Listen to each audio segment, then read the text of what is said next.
음. 어, 어린이 주일이면서 입교식인데요. 어, 거기에 걸맞는 하나님의 말씀이 뭘까? 기도하면서 준비를 하다가 바울하고 디모데의 생각이 났어요. 디모데는 바울의 믿음의 아들이거든요. 또 나이가 어리지만 에베소 교회를 또 맡아서 목회도 하고 또 여러 선교의 여정 가운데서 늘 사도 바울이 디모데를 챙기기도 하고 또 부탁도 하기도 하고 뭐 그랬던 너무나 아버지와 아들의 관계 또 스승과 또 제자의 관계 뭐 그렇습니다. 그리고 디모데 후서는요 사도 바울의 마지막 서신이에요. 사도 바울이 죽기 얼마 전에 믿음의 아들인 어린 나이에 목회하고 있는 그 디모데에게 유언과 같은 메시지를 전달하는 그 서신이 디모데 후서예요. 유언과 같은 말이거든요. 굉장히 사적인 편지죠. 그래서 의미가 남다른 거예요. 그런 마음을 목사가 그런 마음을 갖고 이제 하나님의 말씀을 이제 준비를 하는 거예요. 그러면서 목사가 성도들을 가르칠 때 이랬으면 좋겠다 그런 말씀이 되는 거고 또 가정에서는 부모님이 자녀들을 양육할 때 이렇게 가르쳤으면 좋겠다 그런 마음을 담은 거고 또 하나는 뭐냐면 공동체잖아요. 교회 공동체가 어른이 있어요. 어른이 있고 학생들이 있고 어린아이가 있단 말이에요. 그러면 어른들이 어린 생명들에게 또 가르쳐야 되는 것들이 있잖아요. 그런 마음들을 함께 담아서 간략하게 좀 말씀을 전할 수 있도록 하겠습니다. 모쪼록 말씀을 통해서 하나님의 음성 듣고 또 듣는 말씀 깨닫고 또 그렇게 믿음의 결단함 속에서 실천하는 그런 삶을 살아가기를 바랍니다. 첫 번째는 사랑입니다. 오늘 말씀에 보면 너는 그리스도 예수 안에 있는 믿음과 사랑으로서 그렇게 말씀을 하잖아요. 사랑은 두 번째 하고 믿음이에요. 믿음을 분명히 가르쳐야 된다. 예수 그리스도 안에 있는 믿음, 그리스도 예수 안에 있는 믿음을 분명히 가르쳐야 되는 것이 부모의 역할이고 또 그것이 목사의 역할이고 교회에서는 이제 어른들의 역할이에요. 그게 매우 중요한 거예요. 근데 믿음을 배울 때 무엇으로 배우냐 그거예요. 부모의 제가 어렸을 때 신앙생활 하지만 아버지가 나에게 가르쳐준 지식적인 믿음은 생각이 하나도 안 나요. 어머니가 저에게 가르쳐준 지적인 믿음은 전혀 생각이 없어요. 뭐가 생각이 나냐면 어머니가 뒷동산에 가서 기도하는 것, 어머니가 태풍이 불어도 새벽 기도 가는 거, 어머니가 눈보라 치는데도 불구하고 그 연약한 몸으로 그 눈보라 뚫고 새벽 제단 쌓는 거, 그거 생각나요. 그리고 한밤에 저를 철야 기도를 데리고 가요. 그러면 난로 있잖아요. 그 난로 옆에다가 저를 눕혀요. 그리고 저쪽에 가서 기도하는 거, 그거 생각나요. 방언으로 기도했던 것 같아요. 그 무슨 말인지도 모르고 그냥 시끄러워 죽겠는데 어쨌든 기도를 그렇게 밤새도록 해요. 그리고 새벽 끝나고 나를 데리고 가요. 구역 예배 드리러 저를 데리고 가요. 금요일 날 저녁에 어김없이 저를 데리고 구역 예배 드리러 갑니다. 그것이 어머니와 아버지에 대한 기억이에요. 그리고 저는 아버지가 장로였기 때문에 회중 기도를 하잖아요. 대표 기도를 하잖아요. 그러면 대표 기도를 하는 그 모습이 나는 너무 멋진 거예요. 그리고 장로님들 중에서 제일 잘해. 그랬던 기억이, 그거 기억나요. 지식적인 거 생각 안 나요. 그러니까 아버지하고 어머니가 나에게 보여준, 몸으로 보여준 신앙, 몸으로 보여준 믿음, 그거 생각나요. 그러니까 매우 중요한 거죠. 그러니까 우리가 자녀를 가르칠 때 몸으로 가르치는 거예요. 언어로 가르치는 게 아니고요. 우선은 뭘로 가르치는 거예요? 몸으로 가르치는 거예요. 언어로 가르치는 것은 그 다음이에요. 후에, 한참 후에. 그죠? 그래서 믿음을 뭘로 가르치냐? 몸으로 가르쳐야 된다 하는 겁니다. 그러니까 우리 성도들이 우리 후배들이잖아요. 신앙적으로는 이 아이들이 우리 후배들이에요. 우리 후배들에게 말로 잔소리해서 가르쳐지질 않아요. 저도 설교하잖아요. 그러니까 설교 막 해도요, 여러분들이 흡수해서 변화되는 게 그렇게 많지 않아요. 근데 뭘 배우냐면 몸은 배워요. 몸으로 가르치는 건 배운단 말이에요. 매우 중요한 겁니다. 그러니까 이런 거예요. 이를테면 이제 제 경험을 얘기해서 죄송해요. 그러니까 저희 어머니는 그 모내기를 하잖아요. 그러면 옛날 시골에는 모내기를 하면 기본적으로 따라가는 게 있어요. 막걸리 따라가거든요. 그렇죠? 시골 사람들은 막걸리 한 잔 먹고 이래야 힘을 나요. 그 술로 먹는 게 아니고 힘나라고 먹는 거예요. 근데 우리 어머니는요, 그거 일절 안 드려요. 그러니까 자기들이 받아와요. 막걸리를 자기들이 받아와서 먹어요. 근데 어머니는 왜 그 막걸리를 안 줬겠어요?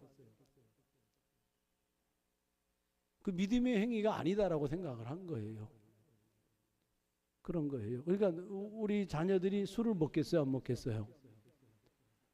한 사람도 안 먹어요. 술을 한 사람도 안 먹습니다. 그런 거죠. 그리고 어디 결혼식 가잖아요. 토요일 날, 주일 날은 아예 뭐 결혼식 간 역사가 없는 거고, 그러죠. 주일 예배가 겹치면 행사든 가족 모임이든 심지어는 어머니 친정집의 행사도 안 가요. 교회 가지, 예배 드리러 가지. 그걸 몸으로 배우는 거죠, 몸으로. 주일을 지킬 때 헌금 준비할 때 어떻게 하냐면 토요일 날 다 준비가 이미 끝나요. 어머니가 토요일 날 그 예배 준비가 토요일 날 다 끝난단 말이에요. 그러면 우리 것도 다 준비가 끝나요. 헌금 준비까지 해서 다 끝납니다. 예배를 그렇게 준비를 해요.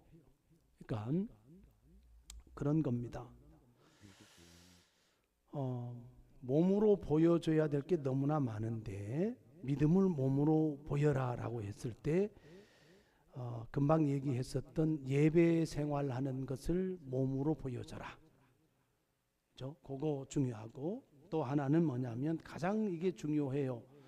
교회 공동체에 소속되어 있다는 것을 몸으로 보여주는 게 매우 중요합니다. 한우리 교회 교인임을 몸으로 보여줘야 돼요. 우리 아이들에게. 너무나도 중요한 거예요. 이게 성인이 되어가면 그 소속감, 공동체가 더 소중함이, 중요도가 더 커집니다. 아이들은 뭐 교회 나갈 수도 있고 안 나갈 수도 있고 뭐 그죠? 저 교회 나갈 수도 이 교회 나갈 수도 있고 막 그러잖아요. 돌아다녀요. 근데 나이가 들어가면 들어갈수록 어떻게 소속돼 있는 교회 중요하던가요, 안 중요하던가요? 너무나도 중요하지잖아요. 그러면 내가 죽을 때는 더 중요해요. 죄송합니다만은 내가 어디에서 어떻게 죽느냐, 어떤 공동체에 속해서 주님 품으로 가느냐는 또 더 중요해지는 거예요. 나이가 들수록 뭐가 중요해요? 공동체의 소속, 어디에 소속되어 있는가, 그게 중요하단 말이에요. 지금 홍준이가 고등학교까지 여기서 다닐 거지? 매상고 갈 거냐? 몰라?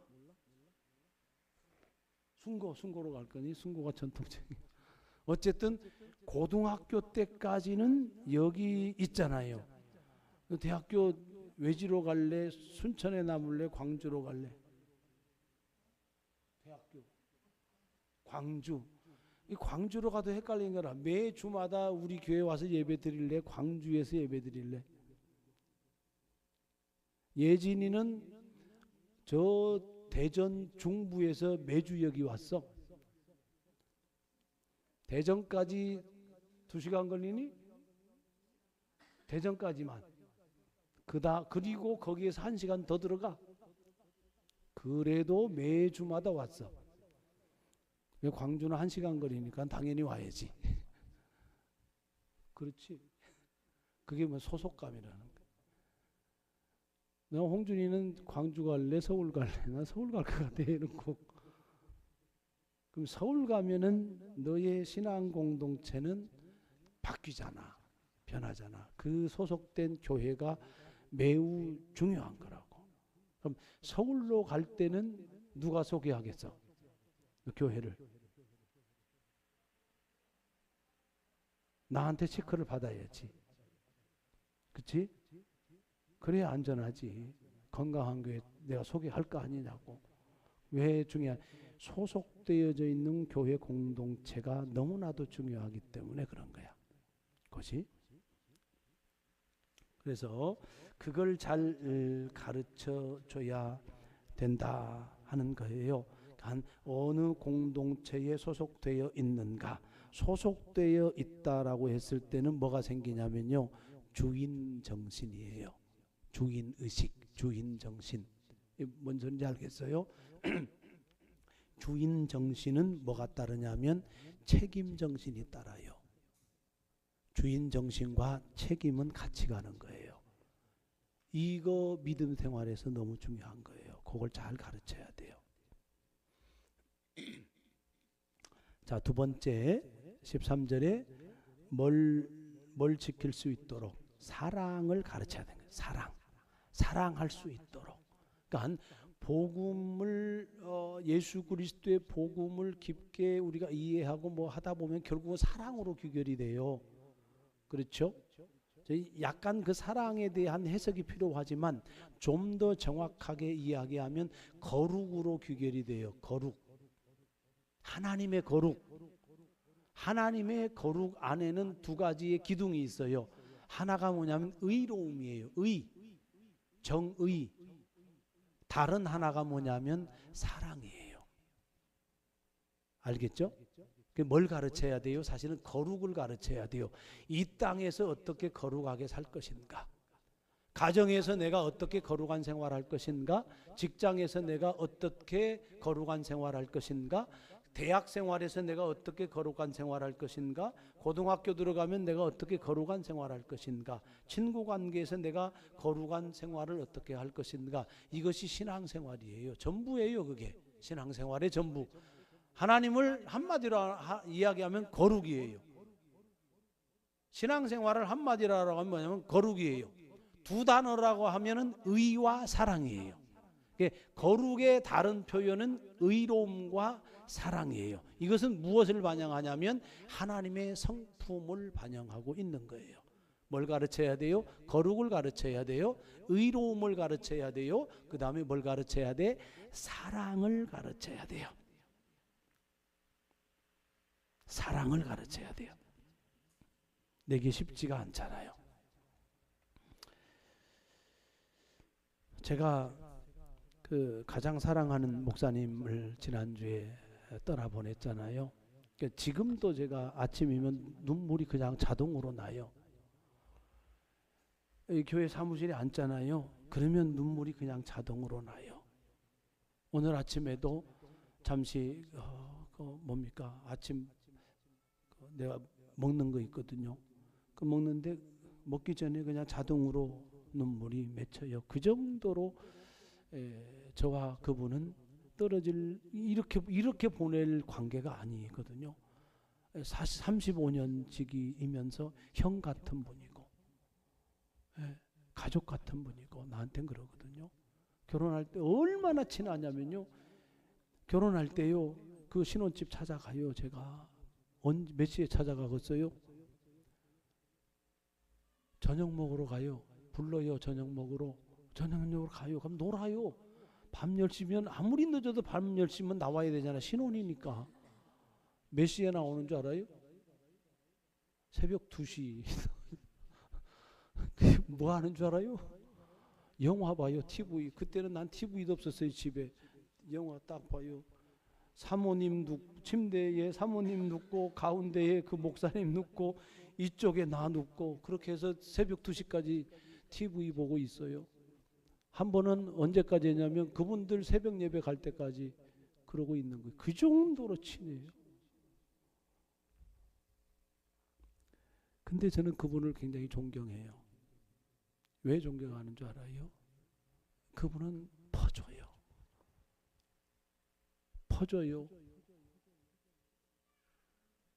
나는 반절만 따라갔어도 좋겠어요. 그분의 반절만 따라가도 좋겠어요.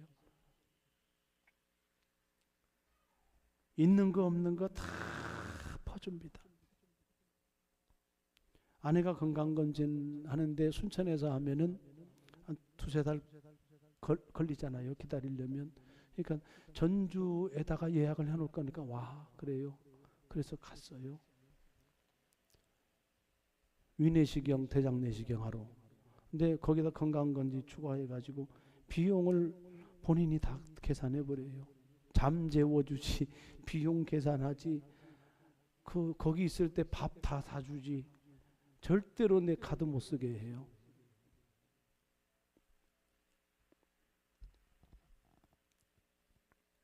사랑이거든요. 어제 사모님하고 전화했는데요. 그분의 마이너스 계좌 통장에 890만 원이 있대요. 마이너스 890. 돈이 있어서 퍼준 게 아니고요.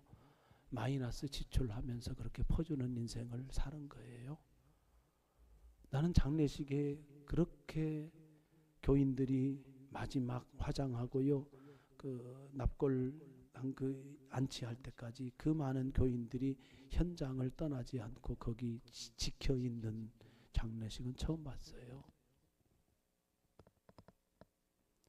예배 드리는데 제가 그랬어요. 의리 지키라고 그랬어요. 배신하지 말라고. 사모님 배신하지 말아라. 왜냐하면 목회자가 죽으면 그 다음 목회자 오면 어떻게 되는 거예요? 사모님 떠나야 돼요. 그게 현실이거든요. 배신하지 마라. 의리 지켜라. 신이 지켜라. 신이 지켜라.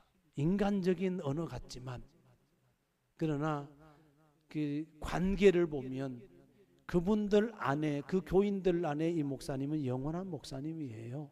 그 정도 퍼주는, 그 정도 사랑하는, 기도하고, 누가 나를 위해서 기도해 줄 건가, 그거 걱정하고 있어요. 다음 목회자가 안 하겠어요? 하겠죠, 당연히 기도. 근데 우리 목사님처럼 누가 그렇게 우리를 위해서 기도하고 누가 우리를 그렇게 사랑을 하랴, 그렇게 하면서 오열하는 것을 봤습니다. 이게 사랑인 거죠. 근데 그것을 입으로 내가 당신들 사랑합니다 이랬겠냐고요? 내가 입으로 당신들을 사랑하겠냐고요? 그 말 별로 안 해요. 그냥 주는 거지. 여러분, 우리가 자식을 사랑할 때 그러잖아요. 그냥 사랑하는 거잖아요. 그게 자식이잖아. 그렇죠? 자식은 그냥 사랑, 뭐 조건 따지는 게 어딨어. 내 자식인데, 예빈이를 사랑하는데 그냥 사랑하는 거지. 내 자식인데, 홍준이를 사랑하는데 야, 너 공부 잘하면 사랑해? 아니잖아요. 뭘 재능이 뛰어나야 사랑해? 그거 아니잖아요. 이 세상의 가치관은요 뭐냐, 야 피아노 잘 치는 누구 나 좋아, 그거 아니. 그 전제 조건이 붙으면 안 되지. 그렇지 않습니까? 세상의 사랑은 야 축구를 잘하니까 사랑하잖아요. 응원하고 막, 그죠? 손흥민, 왜 손흥민한테 열광해요? 축구 잘하니까. 축구 못하면 우리 그 손흥민 이름도 없어요. 우리 속에 뭔가를 잘하기 때문에 사랑하고 좋아해 주는 것은 진정한 의미에서의 생명의 관계는 아니다는 거예요. 우리가 홍준이를 사랑하고 얘를 사랑하고 예빈이 어디 갔냐, 예준이 어디 갔냐, 시온이 얘네들을 사랑하는 게 조건 때문에 뭘 잘해서 재능이 있어서 키가 커서 예뻐서 공부 잘해서 그래서 사랑하냐고, 그거 아니잖아요. 그냥 사랑하는 거예요. 그냥 사랑하는 거예요. 사랑은 그냥 그렇게 주는 거예요. 이것이 사랑, 이걸 가르쳐야 돼요. 이걸 말로 가르쳐지는 게 아니라고 몸으로 가르치는 거라고. 이건 삶으로 가르쳐 주는 거예요. 삶으로. 지금 우리 성도들을 사랑하는 게, 목사가 그러거든요. 장례식장에서 내가 여러분들을 보고 싶을 이유가 뭐 있겠어요? 슬퍼 죽겠는데, 아파 죽겠는데. 근데 이 죄책이라는 게 생겨요. 온전히 사랑하지 못하는 죄책이라는 게 자연스럽게 제 안에 생겨서, 그래서 보고 싶고, 그래서 어떻게 더 사랑하지? 이거 고민하고 이거 기도하고. 뭐 별반 다르지 않잖아요. 내가 몸에 배이지 않았으니까. 내가 예수님처럼 내 몸에 배이지 않았어요. 부족한 거죠. 근데 또 한 번 다짐해 보는 거죠. 그러니까 여러분, 우리 아이들을 사랑할 때 그냥 사랑하는 거예요. 그게 주님의 사랑인 거지. 자, 그러면 보세요. 내 자식이니까, 그렇죠. 문 집사님이 홍준이 사랑하는 건 지극히 자연스럽고 당연한 거잖아. 백 집사가 예빈이 사랑하는 건 지극히 자연스럽고 지극히 너무나도 당연한 거잖아요. 그런데 예를 들어서 김 집사님이 홍준이 사랑하고 김 집사님이 예빈이 사랑하는 건, 이건 또 다른 얘기가 될 수 있는 거죠. 그렇죠? 우리 남 집사님이 홍준이 사랑하는 거, 남 집사님이 예를 들어서 은정자매 사랑하는 거, 청년들 사랑하는 거, 이건 또 약간 좀 뉘앙스가 좀 달라져요. 달라져요. 왜냐하면 왜 달라지냐면 이게 계산이 될 수 있다는 이야기예요. 계산이 돼요. 안 되겠어요? 돼요. 그게. 근데 계산이 되는 순간에 사랑은 식어요. 계산이 되는 순간에 사랑은 식어요. 그래서 내가 아까 뭐가 중요하다겠냐면 소속감이 중요하다고 했어요. 소속은 하나 되거든요. 하나인 공동체, 한우리교회의 가족, 하나인 공동체, 이 소속이단 말이에요. 그러면 소속했다는 것은 사랑하고 있다는 뜻이거든요. 내가 한우리교회에 소속되어 있다는 이야기는 나는 한우리교회를 사랑해, 이 뜻이에요. 그죠? 내가 양기성, 그 다음에 문영미 가족에 홍준이가 속해 있다라고 하는 이야기는 뭐예요? 가정에 속해 있는 거잖아요. 그건 뭐예요? 그냥 사랑의 소속감이라고 하는 게 기본적으로 그렇게 되는 거예요. 그거 중요해요. 그거하고 연결시킬 수 있어야 돼요. 교회를 생각할 때에. 그래서 가장 쉽고 단순하게 사랑할 수 있는 것은 나는 그거라고 생각. 주머니를 열어야 되는 거라고 생각해요. 여러분과 여러분들 상호간에 주머니를 열어서 차 대접하고 짜장면 한 그릇 먹고 칼국수 한 그릇 먹고, 죄송합니다, 내가 좋아하는 것만 얘기해서 그런 거 먹고 하는 게 매우 중요해요. 사랑하는데 그 짜장면 못 사주겠냐고. 그렇죠? 사랑하는데 커피 한 잔 그 대접 못 하겠냐고요. 해야 돼요. 그잖아요. 근데 여러분들 주머니 사정 보면 어떻게 넉넉해요? 안 넉넉해요? 안 넉넉해요. 언제나 그런 게 사람이라고 하는 게 부족한 거예요. 그런데 그 부족한 것이 여러분의 가정을 뒤흔들 만큼의 부족함은 아니에요. 그래서 아이들에게 밥 사주기를 잘해야 돼요. 우리 어른들이 청년들에게, 아이들에게 뭘 잘해야 된다고? 밥 사주는 걸 잘해야 돼요. 대답이 별로 없네. 안 사주? 사주라고. 사랑을 그렇게 가르쳐 줘야 됩니다. 알겠죠? 그 다음에 14절에 아름다운 것, 내게 부탁한 아름다운 것을 지켜라 이렇게 얘기했잖아요. 그게 사실 몇 절을 이야기를 말하는 거냐면 그 이전의 말씀을 말하는 건데, 특별히 8절 말씀 한번 볼게요. 8절 말씀, 그러므로 너는 내가 우리 주를 증언함과 또는 주를 위하여 갇힌 자 된 나를 부끄러워하지 말고 오직 하나님의 능력을 따라 복음과 함께 고난을 받으라, 이 말을 해요. 그러니까 지금 사도 바울은 감옥에 갇혀 있는 상태에서 뭐 하는 거예요? 디모데에게 편지를 쓰는 거예요. 근데 이것이 사도 바울의 옥중서신으로 들어가지 아니하고 목회서신에 들어가요. 그래서 그건 목회하고 있는 디모데에게 개인적으로 서신을 썼기 때문에 그래요. 근데 복음을 따라 사는 삶을 살아라, 그거예요.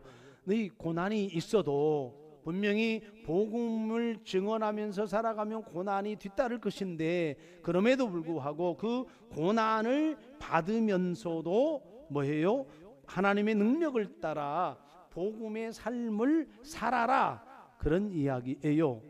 복음 때문에 고난을 당한다면 기꺼이 고난을 당하는 삶을 사는 것이 아름다운 삶이다 라고 하는 그런 말씀입니다. 여러분, 어려움이 있을 때 여러분의 믿음이 드러나요. 고난을 당할 때 우리의 믿음의 진가가 드러나는 겁니다. 어려운 시간들을 보내고 있을 때 그 사람의 믿음의 면면들이 보이는 거예요. 그래서 우리 아이들에게 부탁하는 건, 힘들어도 어려워도 그때일수록 어떻게 해야 돼요? 더 하나님과 가까워져라. 알겠죠? 더 예배하고 더 기도하고 더 찬송하고 더 감사하고 더 말씀 보고, 힘들어 어려워 그럴 때일수록 의심하지 말고 불평하지 말고 더 하나님과 가까이 해라. 그러면 인생의 문제는 그거 다 풀어져 나가게 돼 있어요. 시간이 지나면서 다 해결해 나가게 되어 있는 거예요. 내가 어제 사모님하고 대화하면서 그랬어요. 10시, 지난주 토요일 10시 58분에 마지막 통화를 그 목사님과 했는데, 그 10시 58분은 나는 인생에서 잊을 수 없는 시간이에요. 2024년도 4월 27일 오전 10시 58분 마지막 천성철 목사와 통화한 시간. 근데 너무나도 아픈 시간이에요.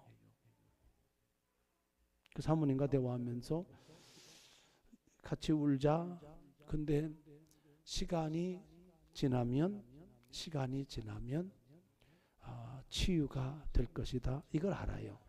모르는 바가 아니에요. 그런데 지금은 어때요? 힘들어요. 아파요.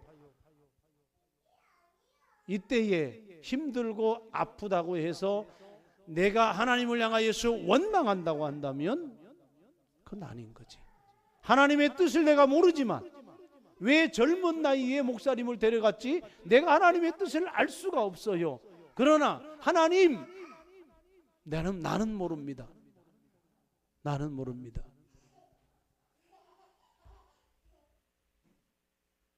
주님의 뜻을 이루소서, 그렇게 기도할 수밖에 없어요.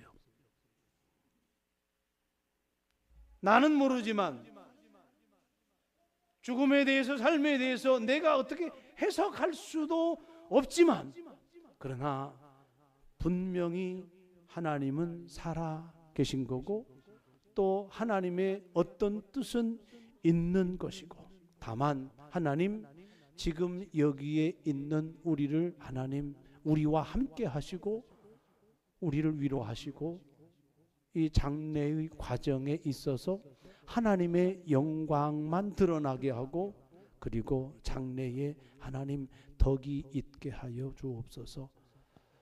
저 임종 예배 가서 그렇게 말씀을 전했습니다. 그리고 사모님과 다짐하면서 그렇게 나아가자, 그렇게 얘기했습니다.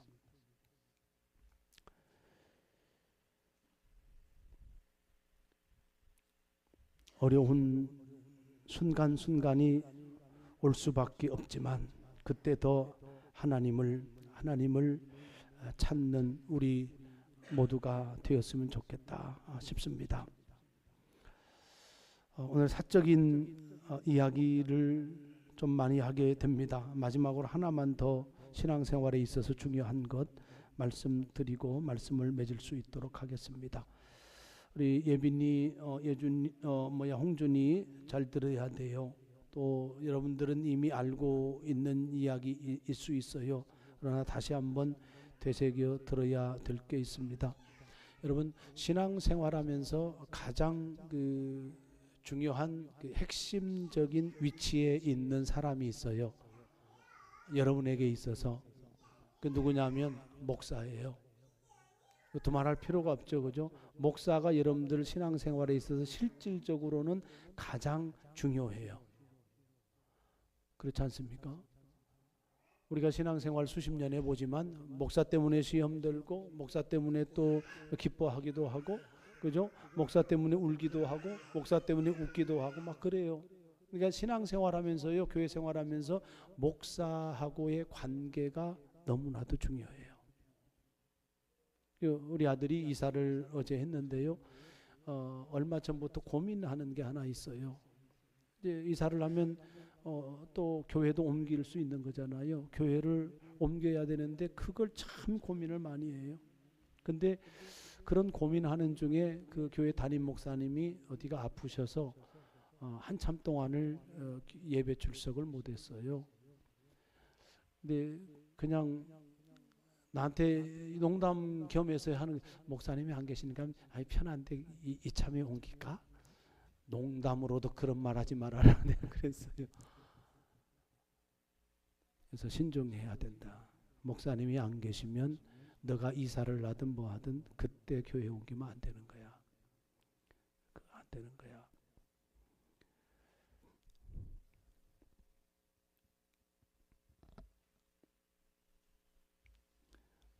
목사님이 돌아왔을 때 너가 안 보이면 얼마나 속상하겠냐. 영적인 지도자로서 너를 돌보고 너 대화하고, 그리고 너가 말씀 좋다고 그렇게 예배 참석하고 그랬지 않았냐. 그건 안 되는 거지. 목사님과 너와의 관계를 그렇게 가볍게 볼 사안이 아니다. 아니야, 아빠 그렇게 하겠다는 게 아니고요. 그냥 아빠한테 해본 말이에요. 그렇게 얘기하더라고요. 그러면서 그랬습니다. 제가 목사님과의 관계는 언제나 인격적인 관계이어야 해. 그렇게 얘기를 했어요. 힘들면 힘든 대로, 어려우면 어려운 대로, 좋으면 좋은 대로, 그죠? 그 어떤 것든 그 목사님과 인격적인 관계를 잘 맺어야 된다. 예의 지킬 것 예의 잘 지키고, 그 다음에 너는 돈을 벌어, 너는 수입이 발생하잖아. 그러면 목사님 섬김도 잘하고,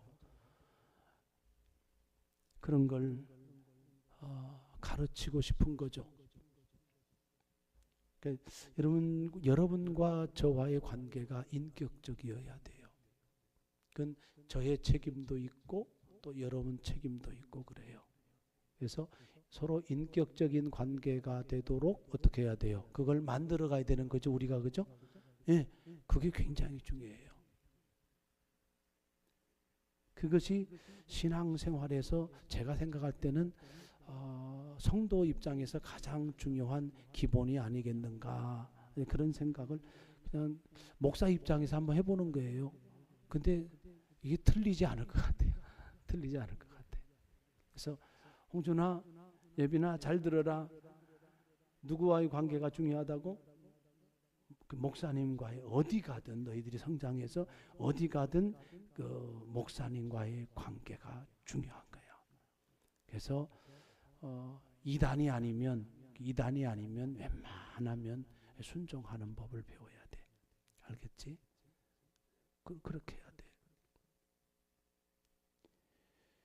성경에서 그런 본문들이 몇 번 나와요. 히브리서 저자도 보면 너희를 인도하는 자들에게 순종하고 복종해라. 그런 말이 나와요. 왜 복종해야 하고 순종해야 되냐? 너희 영혼을 위하여 경성하기를 자신들이 청산할 자인 것 같이 한다. 그 다음에 갈라디아서에서는 가르침을 받는 자는 말씀을 가르치는 자와 모든 좋은 것을 함께 해라. 그러니까 이 초대교회도 마찬가지죠. 이게 아는 거예요. 공동체 안에서 영적인 지도자와 성도와의 관계의 중요성에 대해서 알기 때문에 성경에서조차 그렇게 기록을 해놓은 겁니다. 그래서 신앙생활함에 있어서 가르쳐야 될 게 목사와의 관계를 잘 가르쳐야 된다라고 하는 말씀을 드립니다. 모쪼록 어린이 주일에 복된 은혜의 말씀이 우리의 믿음이 되어지기를 주의 이름으로 축복합니다. 기도합니다. 하나님 아버지 감사합니다. 어린이 주일에 우리 홍준이하고 또 예빈이가 입교를 하였습니다. 성인이 된 겁니다. 스스로 생각하고 또 판단하고 또 질문하고 고민하고 그리고 또 답을 찾아갈 수 있도록 하나님 함께하여 주시기 원합니다. 믿음도 사랑도 또 복음의 삶을 하나님 잘 살아내서 하나님 앞에 또 선한 영향력 또 하나님의 꿈을 이루어드리는 복된 생명들 되게 하여 주옵소서. 먼저 어른된 우리 성도들 가운데 하나님 함께하여 주시기 원합니다. 입으로가 아닌 몸으로 우리 후예들에게 신앙을 잘 가르칠 수 있도록 하나님 도와주시기 원합니다. 우리 후예들은 참 선배들의 신앙을 잘 본받아서 아름답게 우리 한우리 공동체가 세워져 가고 더 아름답게 세워져서 더 큰 일을 할 수 있는 은혜를 허락하여 주옵소서. 축복하며 예수 그리스도의 이름으로 간절히 기도 올리옵나이다. 아멘.